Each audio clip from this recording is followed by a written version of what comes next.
And as the Apple theme tune that I got straight off GarageBand fades into the distance, welcome to another episode of KERB TV. Today, we'll be talking to KERB founder Petra and KERB podcast producer Robin about the brand new series launching today, KERB on the Inside.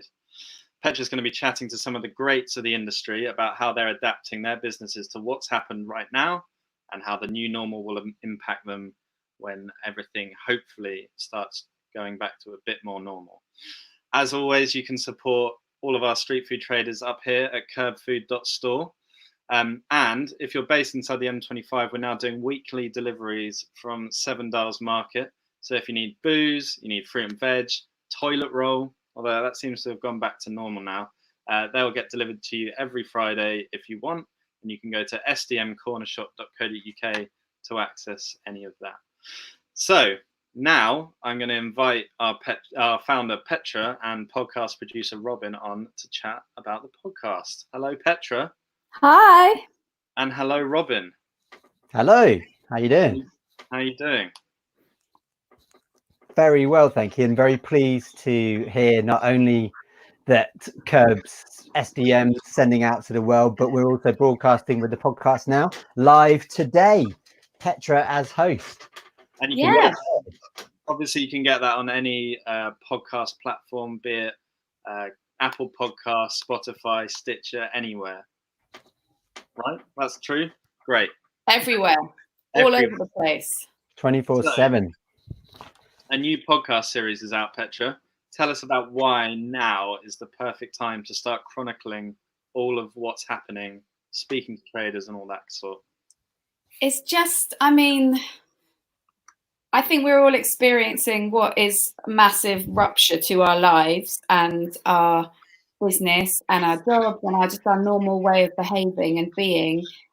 And we're really seeing that with our business, and people are behaving and reacting and surviving in all sorts of different ways. And it just seems kind of mad not to document it, because we always talk about how we are about entrepreneurship and hustle and grit. And I don't think this has ever been put to the test in such a huge way as now. So this feels like, right, let's talk to people. Let's see how they're getting on. Let's see the ways that people are finding to survive, thrive, and maybe even flourish in the future. But also just like, let's just kind of acknowledge all the talent that's going on, and let's try and figure out as we go along what we're going to do, because it's only through conversations and really kind of like leaning into our critical connections that we're going to figure it out, because the landscape is not going to be the landscape that we emerged from. It's going to be changed.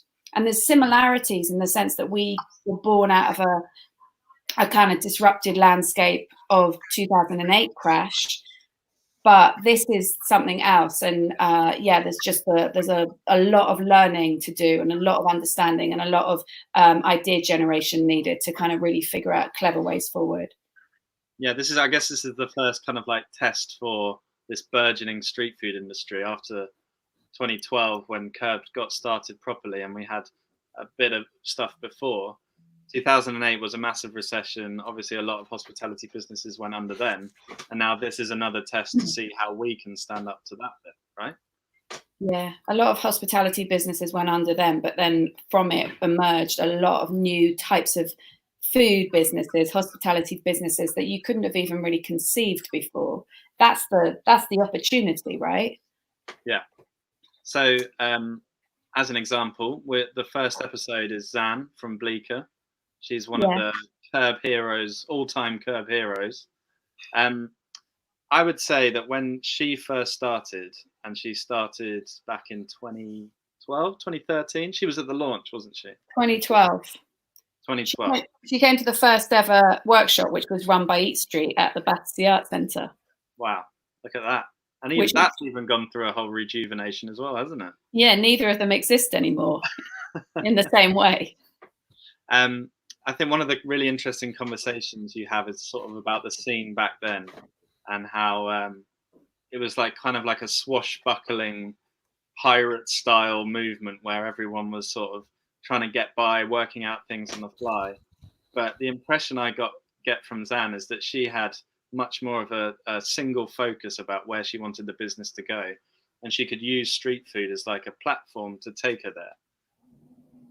Yeah. Would you say that that's the kind of, she had a different vision from a lot of the other people back then, or was she sort of, did she learn it while she was doing it? I mean, both. I mean, she definitely had a singular vision that was pretty remarkable to observe. I think everyone's got their own vision in their own way, and some people it's more palpable than others, and some people it's just really like that person is going to do it come hell or high water. If they can't do it on the street, they'll find another way. They'll just find a way, and they're the exciting people to work with. And she was definitely one of them. And yeah, like I said, she was just ballsy. She rocks up in the big black van. I can't remember what she calls the Bleekermobile, maybe just the Bleekermobile. And she'd just driven it from Peterborough or something, and she'd never driven stick before because she's an American. And she was yeah, there's a single-mindedness about Zan that is really great to see, because you know she's going to figure it out. And it's not that she hasn't hit bumps in the road, because she's hit plenty, but she's just constantly hustling, figuring out the next way. And she just never takes her eye off the North Star of her why. And that's really great to see. I loved her pronunciation of Peterborough. Borough. Yeah, that was really interesting. So I would say Bleecker was one of them. Pizza Pilgrims, would you say, had a similar like why and vision for that? They were different. So I always remember Tom from Pizza Pilgrims ringing me up out of the blue. I'd never met him before.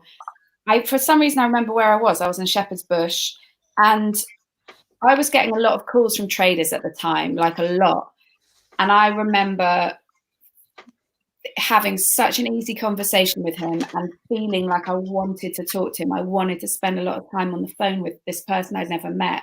He's got, as much as Zan is like single-minded focus, Tom has this sort of expansive sense of possibility and can-do attitude and openness to the outcomes that draws people to him and makes opportunities, creates opportunities that he is then able to jump in and maximize on. I think it's a different style of opportunity creation. But so much of it comes from just this wonderful, just pleasantness about him and ease, and just, nothing's too much trouble. Yeah, it's that agility that we always value in entrepreneurs, right? Like when the whole thing of being able to bend, not break. And if someone's like, "Hey, look, I can handle it. Don't worry about it." That's an amazing quality to have as a business owner. And you, Ollie, you were there that incredibly hot, sweaty V Festival, weren't you? And that when we were all in the VIP area, each street had a section there, and that was the first time I met you. I think it was 2012 or 11. I can't remember. But they were there, and it was boiling hot, and I just remember them trying to like make dough, and it was just kind of like syrup. It was a nightmare, but they were just kind of like just cracking on with it. Nothing was too much trouble. Like it's just, they're just a dream to work with. Dealing with D-list celebrities above their station demanding pizzas right now. I know, there were some quite hardcore people. And that was when the Dane time... Bowers wants pizza, right? Dane Bowers gets pizza. Yeah, right. Dane Bowers was probably there. There was definitely a lot of X Factor. Well, we ended up in the X Factor in One Direction's tent, didn't we? Their abandoned tent. I think the statute of limitations has run out now, but I can probably say that I stole one of their inflatable mattresses. They had a whole inflatable furniture set. Hilarious. But yeah, Anna May's fainted. It was crazy. Anna from Anna May's fainted, and I had to go and catch her. It was so hot. It was ridiculous. But yeah, Tom from Pizza Pilgrims was smiling. We've had a comment in from April. Hi, April. Some of us Americans can drive sticks.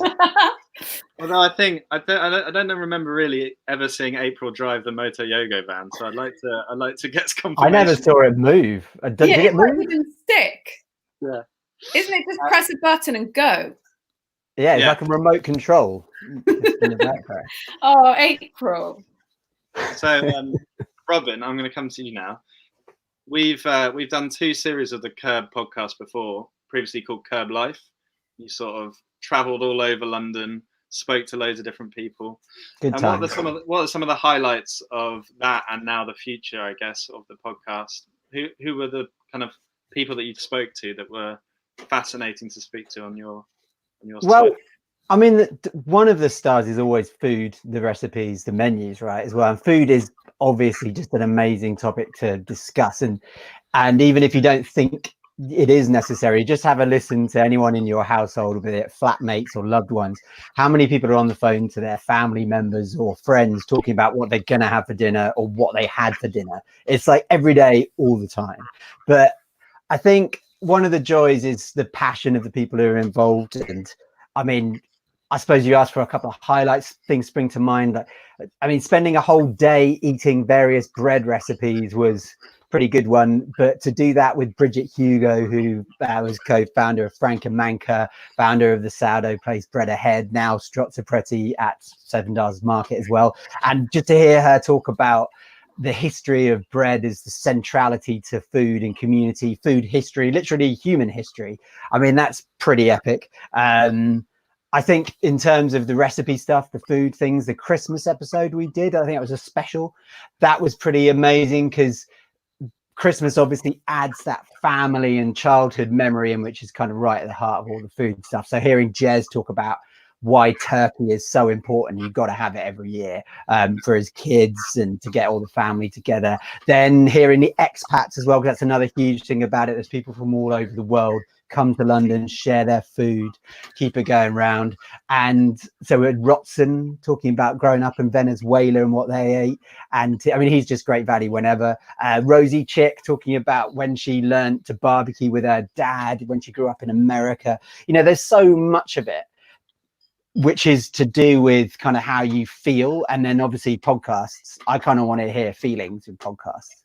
But I mean, yeah, another thing is just that it goes in so many directions, and this show will do that as well. There'll be so many things. Petra's talk, it's about entrepreneurialism. We'll talk about hospitality. We'll talk about what the essence of actually looking after people and feeding them is. But I mean, going back to those series, we had one, I mean, a great guy to talk to. I urge you to follow him wherever he goes. Andre Harriott is, so imagine this pop star from Damage back in the 90s, but now he's running an entire program getting kids off the street or out of prison or you know, difficult circumstances, giving them some focus. And the amount of love and passion he showed, and when he came to join with KERB to offer work experience to get some kids sort of on the straight and narrow, you know, just to talk to him about compassion, about society, about how it breaks down, how we can build community back together, and just all the different directions we went in that conversation. I mean, just you can go so many directions. I mean, favorite of mine was, if you're going to go back, the Life on the Veg. We talked about the vegan food industry, but there's so much thoughtful contributions from all kinds of angles. So we have Meriel talking about the rise in veganism, obviously from Club Mexicana, Grace Regan from Spicebox talking about what food choices mean now and what personal choices. And then, I mean, this may surprise those who know him, but an incredibly lucid and focused interview with Cristiano from Tongue in Cheek, talking about morality and food choices. And, you know, you can just go in all directions with these topics, and food, everybody eats, as is famously said. So, I mean, it's at the heart of everything. So I'm really glad KERB is back to talk about it now. And obviously not only, I mean, I think KERB's listed in the podcast scene as a business show. So that shows you partly what it's about as well. You know, giving people something to focus on to be themselves and also carry that through in a business format. And then to now talk about all this again, but in relation to how we're going to get through this difficult time where we're all stuck in these places and we can't get out on the market. Yeah, it's amazing. I love doing it then. It was amazing to be out and about doing it, but it's just as good to hear Petra having these conversations with these OGs and more who really know their stuff. And it's definitely going to be a huge help and support as well as an interesting listen. So that's another thing about podcasts. They should entertain and inform, right? So yeah, good to be back. You can start calling them like Leeburnian values. Like Yes. you have Leeburnian values. You can have Leeburnian. Yes, yeah, definitely. I'm actually going to probably listen to that Living on the Veg podcast again, because I'd be fascinated to see how that movement has changed from, when was it, 2017 we did it, to now, because that's 3 years, and you would think that that's not that much time, but genuinely the vegan landscape of food and the industry as a whole has changed massively in those 3 years. I think we were still waiting on the first Beyond Burger to come out. Yeah, just got to mention, didn't it? We were, their press office at the time, sort of lift the lid on it a bit. The press office at the time wasn't ready because they hadn't got their PR game tight enough to do the interview at that time. They're like, "Oh, we can speak to you next year." It's like, you know, time's fast. The topic's going to move on. But yeah, I mean, obviously that's crazy now. You can get that in all kinds of places. And you know, I remember one of the first things I recorded was Derek Sarno talking at the Vevolution events, and obviously you see what he's done with Tesco's Wicked Healthy range now. That's really contributing to people's ability to get hold of good vegan food and ideas of what to make. So yeah, so I mean, definitely we should. Well, all this stuff is always in flux. It's always ready to be talked about. But it's I've got some arriving at my house on Friday from Tom Truffle. Really? Oh, the Beyond Burgers, yeah, not amazing. Yeah, which I've never had, but everyone's obsessed with them. So it'll be my first time even trying it. They're legit. They're very good. Yeah. Imagine if you had been told back in 2017 that Greggs would have had a massive expansion by doing a vegan sausage roll. I remember discussing that with Muriel and Tasuni from It's So Vegan. We talked about Greggs, and then we talked about it being too northern, and can the North ever be truly vegan? But I mean, it is. The Greggs is like, that's the raison d'etre of Greggs now, isn't it? It's like no longer is it stumbling around town feeling groggy after last night eating a steak bake. It's like virtue signaling with some vegan sausage rolls. So what a world! I've even jumped on board the Greggs pivot because I just bought some Greggs steak bakes from Iceland, and you can pick them up. You're a classy guy, Ollie Hunter. Yeah, relentlessly. Hey, and you know, you were talking about going back and listening again. I did go do a little bit of a listen back, and there's some really great stuff in them. But one of the things I was listening to was just, it may not always be appropriate right now, but the sheer joy of hearing the actual world that we're inhabiting, because I had the stereo mics out. I'm just walking around, like listening back to a bit of the bucket list episode, which was about the chicken competition that Rotson at the time won, and then went on to launch his famous chickens, doing a fried chicken in 7 Dials now as well. But that's the first time he'd done it. But anyway, just hearing that bucket list party back again through headphones is just like, it whets the appetite to get back out there, which we will do at some point. But it was quite nice. It was kind of sad to be here listening, but not be out there. But it's lovely to hear the world do some headphones sometimes. The world in your headphones. We've had a question in from April, actually. She said, those in lockdown suddenly want to bake bread. What are your thoughts on this? Bake bread. Go for it. What is there to say? Bread's one of the top 5 things to eat, right? I mean, who doesn't need bread? Fresh baked bread is like ultimately cheery. There's one meme I've missed out on. What's this banana bread meme? I keep hearing jokes about banana bread. Is that the thing that people are doing now or something? I've missed this one. Well, I think it's like quite a middle class cake to bake. Right. Okay. Jack, obviously, the presenter of this show, is a baker, and he's baking right now. I think we might be able to go to him, but I'm not 100% sure. So let's just check. Jack, are you there? Hi, Jack. Right now. I think we might be able to go to him, but I'm not 100% sure. So... Oh, there he is. Oh, he's disappeared. Hi. You right? Moving dough as we speak. There he is. Oh, let's go for that. What bread are you going to make? All good. How are you? Nearly dropped the dough. Well, maybe do it that way. Oh, there we go. Maybe. Yeah. There we go. But yeah, I think there you go, live. I think what it probably is like a reaction that you can't get that sort of restaurant or cooked food, and so you want to feel that sort of interaction between you and your food beyond like the supermarket processed food. So people want to do it themselves, and they got plenty of time. Pick up a new skill. Yeah, great. Bread's like a combination of doing kind of art as well, though, isn't it? Because it's so tactile, and it's kind of like obviously we've had got kids at home, had the Play-Doh out and things like that. You know, bread, you get to eat it, but you get to have fun and throw stuff around. So perfect lockdown food, definitely. I also think there's something in the fact that everyone's sort of bored and sat at home, especially those who are furloughed. I think there's something about boredom being an amazing like inspiration for creativity, and whether it's bread or drawing, or I'm making a pretty nerdy train timetable screen for my home, whether it's that or that, I think there's definitely something within boredom that enables people to be creative. Either of you doing anything right now that's something that's beyond what you usually do because you're just essentially sat at home without being able to get out, even if you're working, I'd say? I mean, for me, it's the podcast. The days go so quickly. I've never known days to go so quickly. You've sat down and suddenly it's 5 o'clock, and you know it's amazing how much there is to do.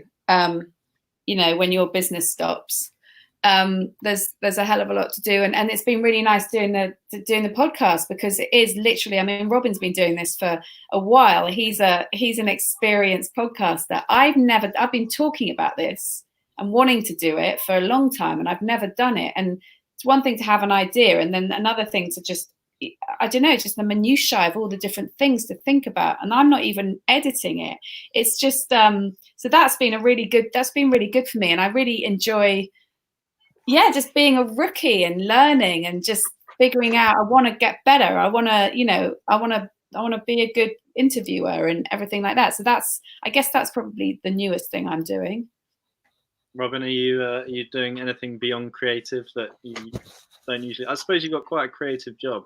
Yeah, I mean, I do enjoy podcasting. There's elements to it which are quite kind of formulaic, as in like snipping the interview bits together. So you have these reams of little sound waves and then chop them together.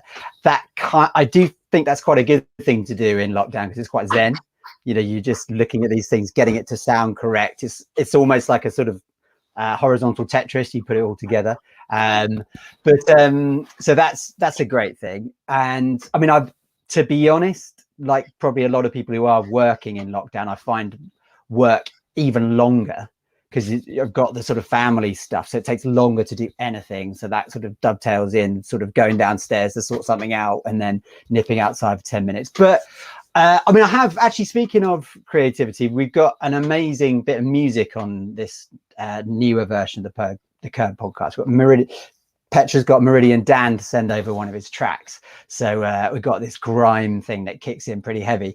But so that was good to put on that. But I spend quite a bit of time, because I've got Logic to edit. So Logic's a primarily music software, but I use it to edit the podcast because it's pretty powerful to do lots of different bit merging, blending, all of that. But I've actually got back into making beats here and there and stuff like that. So probably slightly when you accidentally wavered over the wrong page when you're supposed to be doing some work with a deadline, and then ended up 3 hours later you've made like a drum and bass beat or something like that. But yeah, no, I think I find that quite soothing. I find that quite relaxing. I think it's a good thing to do. Like creativity, obviously it comes from your boredom, as you say, but it also can get you through, you know, it's a bit of calm to actually create something. Yeah, definitely. Well, I know Simon Leward isn't doing that much at the moment, so maybe you get him back to MC. Watch this space. I will just say that for now. Is it Brockman? MC Brock, Brock MC actually, probably more likely. But yeah. Oh, and speaking of the great Luardos, you say about creativity and doing stuff, and about it's good to to sort of get your energies out and stuff like that. He works with James, and if you met James, so James is the lead singer of a punk band Crows, who are excellent and well worth a check out on Spotify or wherever. And yeah, that's the calmest guy I've ever met. He's an absolute joy to work with. Obviously, street food's stressful. The most placid person you'll ever work with. But then go to a gig and the guy's screaming into a mic like that, like throwing himself off stage, like looking like a wild man, bugging out. And yeah, I think probably his actual calm demeanor comes from all of that energy that gets out. But yeah, definitely I'm going to put Luard to work. I'll get some beats together. I'll get him doing, get the Brock MC back behind the mic. Yeah, you'll hear some heavy tunes very soon.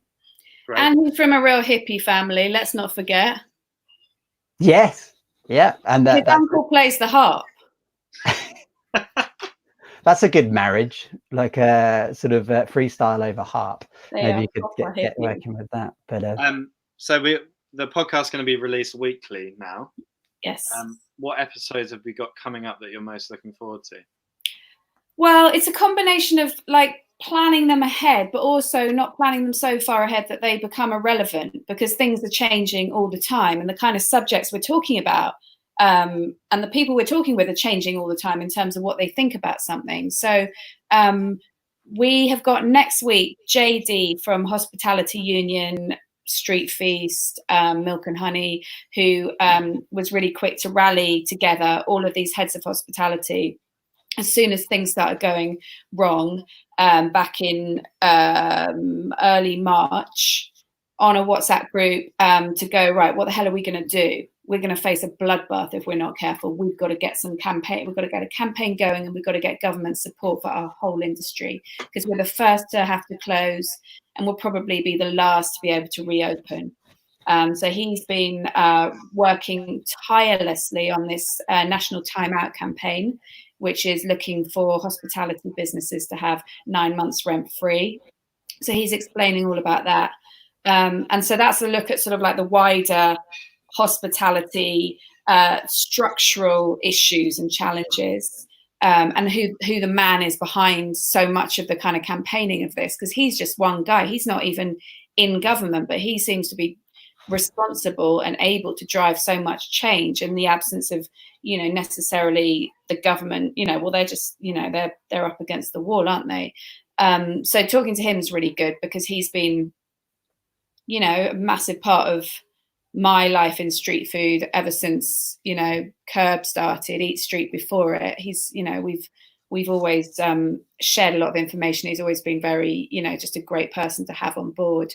And then the week after, we're going to talk to Mariel from Club Mexicana about some of the stuff she's doing in terms of feeding the NHS and how that's all been going, what the reality of doing that is. You know, if you think about how many times you've heard somebody say, oh, I'm feeding the NHS, or the NHS is getting fed. Like, I think they've been overwhelmed with food, and the sort of inner workings of what that all looks like, I think is going to be really interesting to find out about. And her immediate kind of step towards taking care of people. It's like Zan says in today's podcast, you know, hospitality is just something that's just coursing through you. It's just in you, and you're going to find a way to get that out, whatever happens. It's not even a money thing, right? It's like that article I was reading earlier. Maybe you could put a link up to it, Ollie, the Medium article. Just like, it's not, you don't do it to make a load of money. You do it because you want to look after people, and you want to feed people, and you want people to have a, you know, share a good time. It's like Carolyn Steele, my hero, says, it's the ultimate civilizing act to eat, where you socialize and you collaborate and you problem solve. Like, it's like, you know, it's fundamental. And so I'm really looking forward to talking to her about that, and just talking more about hospitality in general, which is, you know, it's a word. It's almost like, oh, leisure and hospitality, or the hospitality industry. And it can kind of like obscure its true essence sometimes when you think about it as this sort of big industry, when actually at its center, it's something really fundamental to being a human. I remember almost when we were very early in KERB, sort of recoiling about the idea that we were in the hospitality industry. But now, like, having been part of it for so many years, it's actually like an amazing community of people to be part of. I'm very proud of it now. Why were you recoiling? I think I didn't like it. I didn't like the formalization of what we were doing. I think I quite like the idea that we were sort of an agglomeration of separate small businesses, and that we were providing a service and facilitating their businesses, but us being part of a wider like restaurant industry.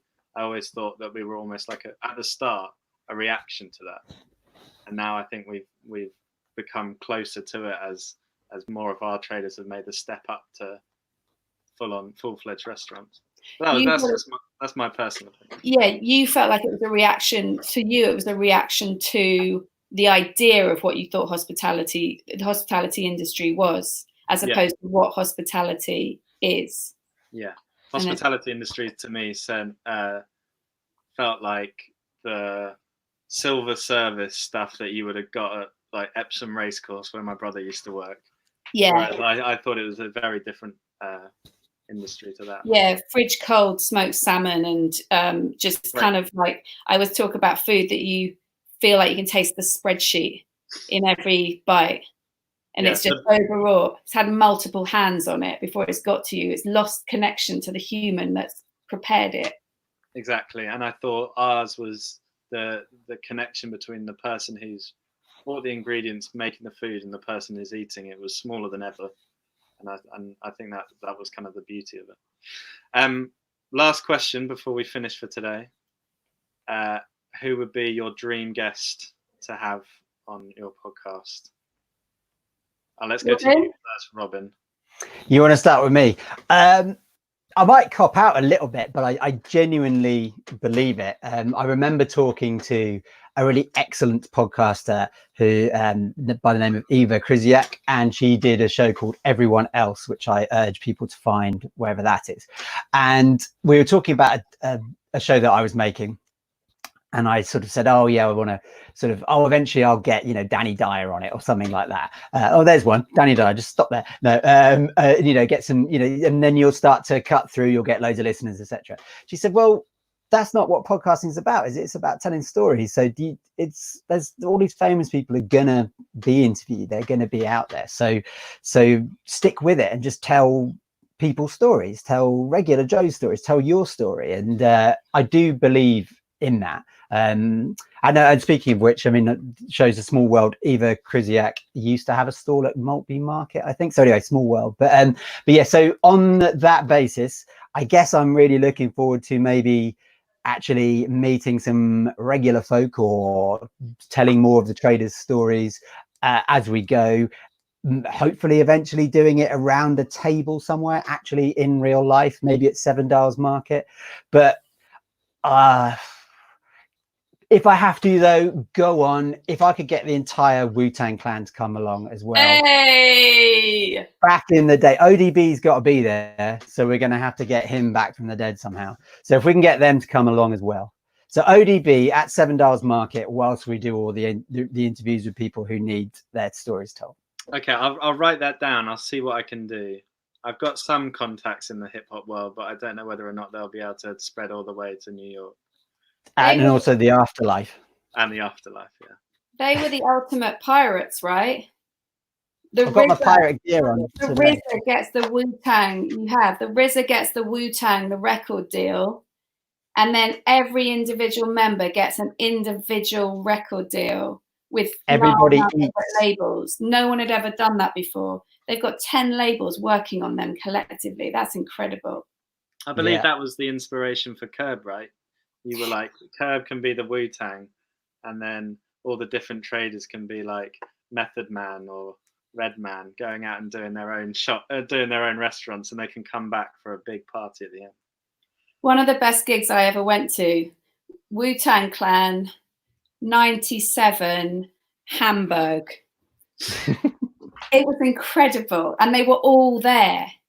And you know who had the most stage presence? Go on. Guess. It's got to be ODB. Got to ODB be. and then Method Man and then Raekwon. Those three really had it. Seeing as we're going off topic, go and search. search out Pitchfork.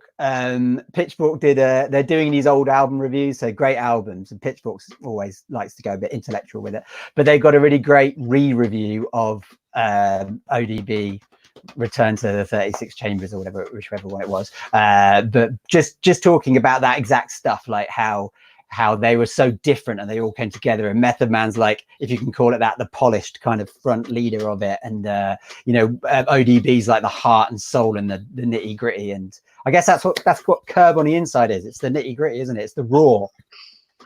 We like it raw.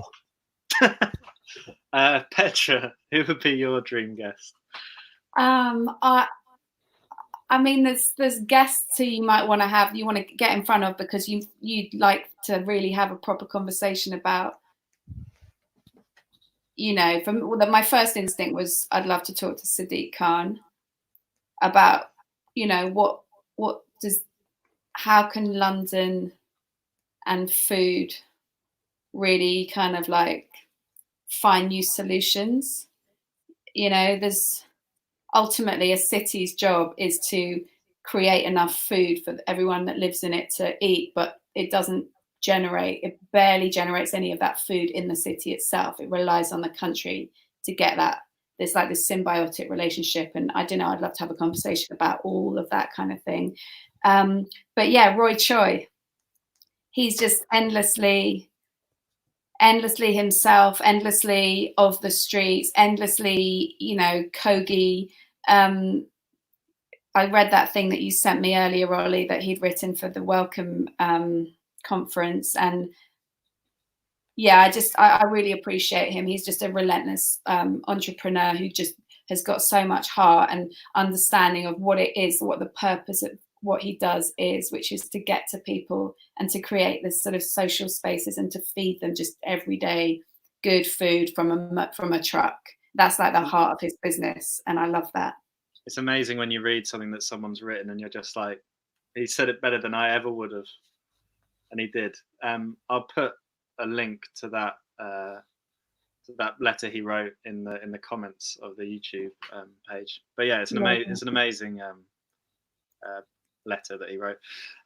So thank you for joining me. Thanks for doing the podcast. Next one's out on a week today. Every Wednesday. KERB on the inside. Subscribe to it, because then you get it straight to your phone. Rate, review, 5 stars only. You know the drill with podcasts. Yeah, and with YouTube, like and subscribe as well. Thank you for joining me, guys. I'll hopefully see you soon in the flesh one day. Might happen. Thanks, Ollie. See your flesh, Ollie. Yes, thank you. Thanks. Bye.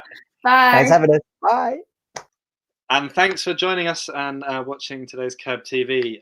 We're going to have a slightly extended break, and we're going to be back next week on Tuesday with a refreshed lineup, a more extended version of the show. And we're still looking for people to sign up to the KERB Bootcamp.